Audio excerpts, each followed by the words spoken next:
మీ ఎలాంటి వ్యాపార ప్రకటనలకైనా వెంటనే మా ఛానల్ సంప్రదించండి. ప్రస్తుతం మనతో పాటు ప్రముఖ ఆధ్యాత్మికవేత్త వేదిక్ ఆస్ట్రాలజర్ గోనుగంట్ల సురేష్ బాబు గారు ఉన్నారు. సో గురువు గారితో మాట్లాడేద్దాం. నమస్కారం గురుగారు. ఓం గం గణపతయే నమః. స్వర్ణలక్ష్మి నమస్తే అస్తు. పరబ్రహ్మ స్వరూపిణి రాజ్యం దేహి ధనం దేహి సర్వకామాంచ దేహి మే. గురుగారు, ఉగాది రాశి ఫలితాలు శ్రీ పరాభవ నామ సంవత్సరం, మరి కన్యా రాశి వాళ్ళకి కొత్త సంవత్సరం ఏ విధంగా ఉండబోతుంది, ఎటువంటి జాగ్రత్తలు తీసుకుంటే బాగుంటుంది? సో మణికంఠ గారు, మీరు అడిగే క్వశ్చన్ చాలా బాగుందండి. ఉగాది పచ్చడితో స్టార్ట్ చేశారు. ముందుగా మనం రాసులకు వెళ్ళే ముందు ఈ యొక్క సంవత్సరం యొక్క మీనింగ్ తెలుసుకుంటే మన టోటల్గా ఓవరాల్ థీమ్ మనకు తెలిసిపోతుంది. ఒక థీమ్, మన మూవీలో థీమ్ మనం చూసుకుంటాము. అదేంటి, ఫిక్షనా లేకుంటే రకరకాలు వస్తున్నాయి కదండి, లేదంటే ఓల్డ్ రాజులకు సంబంధించిన మూవీనా, లేదంటే ఫ్యామిలీ ఓరియంటెడ్ థీమ్ తెలుసుకుంటే మనకి కొంచెం గెస్ పెరుగుతుంది అనమాట. ఫస్ట్ ఈ సంవత్సరానికి యొక్క పేరు శ్రీ పరాభావన సంవత్సరం అని పెట్టారు. పరాభవం అంటే మనందరికీ తెలుసు, ఇది కొంచెం పాత మాట. ఇప్పుడున్న వాడికి లాంగ్వేజ్లో చూసుకుంటే అపజయము, అవమానము, అధికార నాశనం అనుకోవాలి, అధికార పతనం, అహంకారం అని చెప్తూ ఉంటారు. మీనింగ్ అంటే పరా అంటే దూరంగా ఉండటం, అభావం, భావం అంటే ఇన్సెక్యూర్గా ఫీల్ అయిపోవటం. అంటే ఈ సంవత్సరం అంతా జనాలు ఎలా ఉండాలంటే మనకి ఇన్ఫీరియారిటీ కాంప్లెక్స్కి దూరంగా ఉండాలి, అభావానికి దూరంగా ఉండాలి, పిరికితనానికి దూరంగా ఉండాలి అని మనకు చెప్తూ ఉంటారు. మనం ఎప్పుడు అభావంగా ఫీల్ అవుతాము, ఎప్పుడు ఇన్సెక్యూర్గా ఫీల్ అవుతాం, ఎప్పుడైతే మనం గిల్టీ పనులు చేస్తూ ఉంటామో, ధర్మానికి వ్యతిరేకంగా వెళ్తూ ఉంటామో, అప్పుడు మనకు తెలవకుండానే మనకి ఇన్ఫీరియారిటీ పెరుగుతూ ఉంటుంది. ఇన్ కేస్ అలాంటి సిచ్యువేషన్లో మనకు తెలుసో తెలవకుండా ఉంటే అది ఒక స్కామ్ లాగా, లేకుంటే ఒక గిల్టీ లాగా బయటికి ఎక్స్పోజ్ అయిపోతుంది. తద్వారా మనలో ఉన్న అపజయం కలుగుతుంది, అహంకారం పోతుంది, తర్వాత మనం ఏమనుకున్న అవమానం, పతనం స్టార్ట్ అవుతుంది. అందుకని ఈ సంవత్సరంలో చాలా జాగ్రత్తగా ఉండాలి. సో మణికంఠ గారు, ముందుగా కన్యరాశి వారికి అష్టైశ్వర్యాలు కలగాలి, భోగాలు భాగ్యాలు ఉండాలి. వీళ్ళు ఈ సంవత్సరంలో ఒక సంకల్పం తీసుకుంటే 100% ఆ సంకల్పం అవ్వాలి అని చెప్పేసి మనం స్వర్ణలక్ష్మి అమ్మవారిని, గణపతిని ప్రార్థిస్తూ ఈ పరాభావ నవ సంవత్సరం ఎలా ఉందో మనం తెలుసుకుందాం. పరాభావ నవ సంవత్సరంలో కన్యరాశి వారికి ఒక స్టేట్మెంట్ ఒక లైన్లో చెప్పాలంటే సూపర్గా ఉందని చెప్పవచ్చు. ఎందుకు ఏమిటని మనం డీటెయిల్స్ చూసుకుందాం. అట్లానే కొంచెం అక్కడక్కడ చిన్న చిన్న ఛాలెంజెస్, అవి కేర్ తీసుకుంటే సరిపోతుంది. సహజంగా గ్రహస్థితులకు చాలా బాగుంది, బై డిఫాల్ట్ ఇట్స్ గుడ్. అందులో జూన్ తర్వాత ఇంకా బాగుంది. అదేంటో మనం డీటెయిల్ తెలుసుకునే ముందు కన్యరాశిలో ఉన్న నక్షత్రాలు చూసుకుంటే ఉత్తర 2, 3, 4 పాదాలు, హస్త 1, 2, 3, 4 పాదాలు, చిత్త 1, 2 పాదాలు అంతా ఇందులో ఉంటుంది. పేరు బలం కనుక చూసుకుంటే వీళ్ళకి టో, పా, పీ, పు, షం, నా, టా, పే, పో లెటర్స్ అంతా కూడా ఇందులో ఉంటుంది. ఇందులో ఆదాయం 8, వ్యయం 11, రాజ్యపూజ్యం, అవమానం సమానంగా ఉన్నాయి, 3, 3 అంటే తక్కువ రేంజ్లో ఉన్నాయి. అయితే ఇక్కడ ఒక విషయం ఏంటంటే ఆదాయం 8 ఉంటే చాలా ఎక్కువగా వస్తుంది అని దాని అర్థం. ఎందుకంటే 1, 2, 3 సంఖ్యలో ఉంటే తక్కువ ఉంటుంది, 4, 5, 6 ఉంటే ఇంకా ఎక్కువ ఉంటుంది, 8 కంటే ఎక్కువ ఉంటే ఇంకా బాగున్నట్టు. అంటే 8 అంటే వీళ్ళకి ఆదాయం బాగానే వస్తూ ఉంది అన్నట్లు. అయితే వ్యయం కూడా వీళ్ళకి ఎక్కువగా ఉంటుంది, ఎంత ఒక 3% ఎక్కువగా వ్యయం చూపిస్తూ ఉంటుంది. అయితే దీన్ని వీళ్ళు చక్కగా మేనేజ్ చేసుకుంటారు. ఖర్చు పెట్టాలండి, ధనం అనేది ఖర్చు రాకుండా పోదు, ఏదో ఒక విధంగా మనం సంపాదించుకొని అట్ ద ఎండ్ లక్ష్మీదేవి ఎప్పుడు చెంచలం ఉండదు కాబట్టి వెళ్ళిపోతూ ఉంటుంది అమ్మవారు. అయితే మనకు వివేక వైరాగ్యం ఉండాలంటారు ఆది శంకరాచార్యులు. వివేకం ఏంటంటే ఏదైనా పని మనం చేస్తే దాని యొక్క రిజల్ట్ ఫ్యూచర్లో మనకు బాగుండాలి, ఫ్యూచర్లో మనకి ఇబ్బంది పడకూడదు. అలానే డబ్బును ఖర్చు పెట్టేటప్పుడు ఒక 10 రూపాయలు ఫ్యూచర్లో మనకు మంచి పేరు రావాలి, ఓకే, అమ్మవారు కూడా హ్యాపీగా ఫీల్ అవ్వాలి. వీళ్ళ ఇంటికి ధనం వస్తే చక్కగా మంచి పనులు ఖర్చు పెడుతున్నారు, మళ్ళీ వీళ్ళ ఇంటికి వెళ్తే మళ్ళా దాన్ని చక్కగా నన్ను సద్వినియోగం చేసుకుంటున్న ఒక ఆలోచనతో అమ్మవారి రొటేషన్ తిరుగుతూ ఉంటుందన్నమాట. ఖర్చు పెట్టేటప్పుడు కూడా ఈ రాశి వాళ్ళు చక్కగా ధనాన్ని సద్వినియోగం అయ్యే విధంగా ఖర్చు పెట్టి ప్రార్థన చేస్తూ డబ్బు ఖర్చు పెడుతూ ఉంటే బాగా కలిసి వస్తుంది. వీళ్ళు ఖర్చు పెట్టే ముందు అమ్మవారికి దండం పెట్టుకొని, మా ఇంట్లో ఒక మంచి పని గురించి ఈ ధనం ఖర్చు పెడుతున్నాం అంటే అమ్మవారిని బయటికి పంపిస్తున్నానే కదా, ఆ పని అయిపోయిన వెంటనే చక్కగా తిరిగి మరలా మా ఇంటికి రామ్మ అని చెప్పేసి మహిళామూర్తులు, పర్టికులర్గా స్త్రీలు కనుక అలా చేస్తూ ఉంటే ఇంట్లో ఎప్పుడు ధనం ఉంటుందండి. ఇంట్లో అరుచుకోవటం, గొడవ పట్టడం, ఖర్చు పెట్టే ముందు ఏమీ ఆలోచించకుండా ఖర్చు పెడుతూ ఉంటే అమ్మవారి కోపం వస్తుంది. చాలా మందికి ధనం సంపాదించుకుంటారు, నిలబడదు. ఎందుకంటే కారణం ఇదే. కొంతమంది ఖర్చు పెడతారు, సంపాదించుకుంటారు, కొంతకాలం నిలబడుతుంది, సడన్గా పోతుంది. దానికి కూడా కారణం ఇది. అందుకని గణపతిని పూజించాలి, లక్ష్మీదేవిని పూజించాలి, ఎప్పుడు అప్డేట్ అవుతూ ఉండాలి, సరస్వతి ఉండాలి.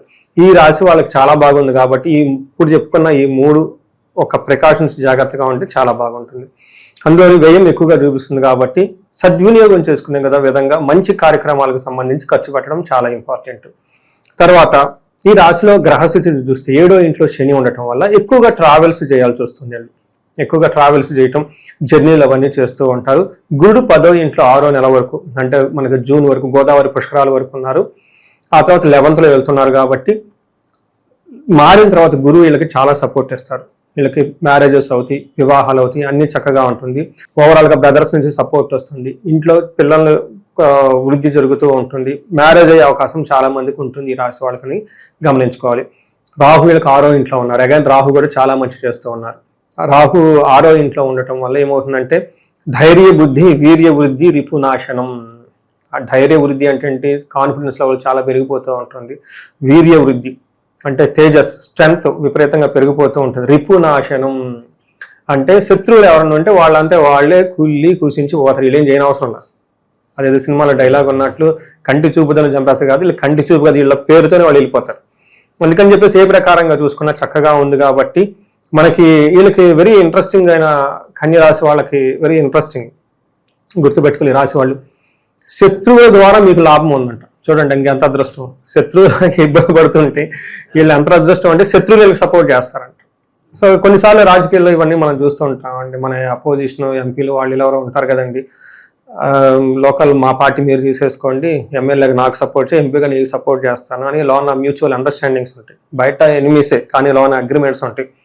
అట్లాంటి వాళ్ళు ఎవరైనా ఈ రాశి వాళ్ళు ఉంటే చక్కగా మీకు వర్కౌట్ అవుతుంది. రాసి పెట్టుకుంటే అట్లాంటి డీలింగ్స్ ఏమైనా ఉంటే బాగా కలిసి వస్తుంది మీకు. గేమ్స్ అలాంటివి చేసేటప్పుడు శత్రువుల ద్వారా మీకు చక్కగా లాభం కలుగుతూ ఉంటుంది. గోభూ ధన ప్రాప్తి అని చెప్తారు. ఈ టైంలో ఆవులు కొనుక్కోవాలనుకున్నా, వెహికల్స్ కొనుక్కోవాలనుకున్నా, భూమి కొనుక్కోవాలన్నా ఈ రాశి వాళ్ళంతా చక్కగా కలిసి వస్తుంది. కాబట్టి చూసారు కదండి, ఇన్ని రాశులు మనం చెప్పుకున్నాం. ఎంత వైబ్రెంట్గా ఏ రాశి అయినా ఉందా? మీరు విన్నారు కదా, సాక్ష్యం మీరేనే కదా. సో ఈ రాశి వాళ్ళు ఇంకా బాగుండాలని చెప్పి కోరుకుందామండి. రాహు 6వ ఇంట్లో ఉండటం వల్ల శత్రువుల పైన ఆధిక్యత చూపిస్తూ ఉంటుంది. 7వ ఇంట్లో 12వ ఇంట్లో కేతు ఉండటంతో ఆధ్యాత్మికంగా స్పిరిచువల్గా ఎక్కువ ఉంటారు. ఆ తర్వాత కేతు లాస్ట్లో మారుతున్నారు కాబట్టి కేతు కూడా మంచి సపోర్ట్ ఇస్తారు అని చెప్పుకోవచ్చు. అంటే ఏ ప్రకారంగా చూసుకున్నా కానీ కేతు అక్కడ వల్ల విపరీత వేద ఉండడంతో తను పెట్టాల్సిన కష్టాలు పెట్టకుండా ఆపి చక్కగా ఉన్నారు. మనం చూసుకుంటే ఓవరాల్గా అన్ని 12 రాసులతో కనుక కంపేర్ చేసుకుంటే బెస్ట్గా ఉన్న రాసుల్లో ఇది 2026 ఉగాది. ఇది ఫైనల్ స్టేట్మెంట్. ఇంకా అయిపోయింది, మీకు ఏం లేదు. పని ఏమైనా ఉంటే చేసేసుకోండి. ఇంకా ఏమైనా విందాం అనుకుంటే రెస్ట్ ఆఫ్ ది వీడియో వినండి. లాస్ట్లో రెమెడీస్ ఉంటాయండి, ప్లీజ్ డోంట్ గో అవే, ఉండండి. రెమెడీస్ చాలా ఇంపార్టెంట్, అంతే కదండి. ఇప్పుడు మనకి 7వ ఇంట్లో శని ఉంటే కంటక శని అంటారు. అంటే ఈ శని చాలా ఇంట్రెస్టింగ్ అయినా బాధలు పెడుతుంటాడు. కాల్లో ముళ్ళు గుచ్చుకుంటే ఏమవుతుంది? చెప్పులో రాయి కంటిలోని నలుసు ఎంత కాదయ్యా అని చెప్పేసి కంటిలో నలుసు పడుతుంది. అదేమైనా పెద్ద బాధ అంటే కాదు. శని ఇలాంటి బాధలు పెడతారు. అంటే పెద్ద పెద్ద బాధలు ఏం పెట్టారు, చిన్న చిన్న ట్రబుల్స్ చేస్తూ ఉంటారు. బేసికల్గా ప్రయాణాలు చేస్తూ ఉంటే అందులో ఆటంకాలు, చికాకులు కలిగిస్తూ ఉంటారు. తర్వాత ఎడ్యుకేషన్కి సంబంధించిన వ్యవహారాలు కొంచెం స్లోగా ఉంటుంది. ఎవరైనా ఎడ్యుకేషన్ ఫీల్డ్లో ఉన్న వాళ్ళు ఉంటే ఫాదర్కి హెల్త్ విషయంలో జాగ్రత్తగా ఉండాలి. ఇది మనకి గురు శని వల్ల పెట్టే మనకి ప్రాబ్లమ్స్ అని చెప్తారు. అర్ధనాశనం, మనస్తాపం, మహాభయం, కొన్నిసార్లు అతిగా భయపడుతూ ఉంటారని మనకి సంస్కృతంలో మహర్షులు చెప్తారనమాట. బట్ ఓవరాల్గా నెక్స్ట్ గురువు వీళ్ళకి వెరీ ఇంట్రెస్టింగ్ అయిన చెప్తూ ఉంటారు. వాళ్ళకి 10వ ప్లేస్లో గురువు ఉన్నారండి. అది లాస్ట్ 6 months నుంచి ఉన్నారు. రేపు వచ్చే జూన్ వరకు కూడా గురువు వీళ్ళకి 10వ స్థానంలో ఉన్నారు. గురువు 10వ స్థానంలో ఉంటే ఏం చెప్తారంటే మనకి పురాణాల్లో ఒక స్టోరీ ఉంటుంది. శివుడికి బ్రహ్మహత్య పాపం చుట్టుకుంటుంది. ఆ బ్రహ్మతల ఆయన చిటికి నెలుకుంటే అది ఊడిపోదు ఎంతకాలం ఉన్నా. ఆ తర్వాత ఆ యొక్క శివుని మా బ్రహ్మ యొక్క పుర్రు అంటారు కదండి, స్కల్, దాంట్లోనే భిక్షం అడుక్కుంటూ ఉంటాడు. అదొక స్టోరీ అనమాట, మనకి పురాణాలలో ఉంటుంది. సో వీళ్ళకి ఇప్పుడు మనం ఏం చెప్తామంటే 10వ స్థానంలో గురువు ఉన్నారండి. శివుడికి కూడాను తన బర్త్ చార్ట్లో 10వ స్థానంలో గురువు ఉన్నప్పుడు ఇలా జరిగింది అని చెప్తారు. జనరల్గా మనకి శివుడి యొక్క డ్యూటీ ఏంటంటే డిస్ట్రక్షన్. ఆయన చేయాల్సిన పని ఆయన చేయాల్సిన పని చేయకుండా దాన్ని వదిలేసి ఈ బ్రహ్మహత్యం పట్టుకొని ఓదాగా తిరుగుతూ ఉంటారు. అందుకని చెప్పేసి అంటే మనకి వీళ్ళకి ఇలా ఉంటుందని కాదండి, మనకు అలా స్టోరీ చెప్పారు. ఏమో అంటే దీన్ని బట్టి వీళ్ళు ఏమో అర్థం చేసుకోవాలంటే ఫస్ట్ 6 months జాబులో కొంచెం వృధాగా పెద్ద ఏమంటారు ఇబ్బందికరంగా ఉండే అవకాశం ఎక్కువగా ఉంటుంది. లేదంటే గ్రోత్ ఉండకుండా ఉంటుంది. లేదంటే జాబ్ నిమిత్తం అటు ఇటు వృధాగా తిరగాల్సిన టైం అయితే ఎక్కువగా ఉంటుందని గమనించుకోవాలి. కానీ 10వ ఇంట్లో గురువు ఉండటం వల్ల టయానికి మంచి ఫుడ్ తింటారు. లైఫ్ అనేది కంఫర్టబుల్గా ఉంటుంది, చక్కగా ఉంటుంది, ఎడ్యుకేషన్లో బాగుంటుంది, గ్రోత్ ఉంటుంది. కొంచెం అప్పులు చేసే అవకాశం ఎక్కువగా ఉంటుంది. హెల్త్ కాంప్లికేషన్స్ కూడా ఉండే అవకాశం ఉంటుంది.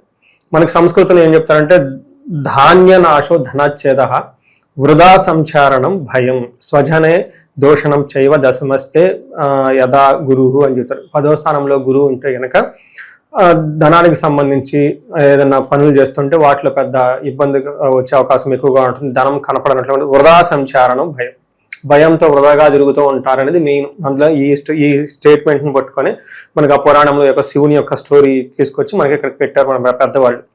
అందుకని ఏదో ఒక వృధాగా భయపడుతూ తిరిగే అవకాశం ఎక్కువగా ఉంటుంది. బట్ ఇది కూడా ఎక్కువ కాలం కాదు, జూన్ వరకు ఉండే అవకాశం ఎక్కువగా ఉంటుంది, గమనించుకోవాలి. ఆ తర్వాత ఎనివే గురువు మారుతారు కాబట్టి మారిన గురువు వీళ్ళకి చక్కగా మంచి చేస్తుంటారు.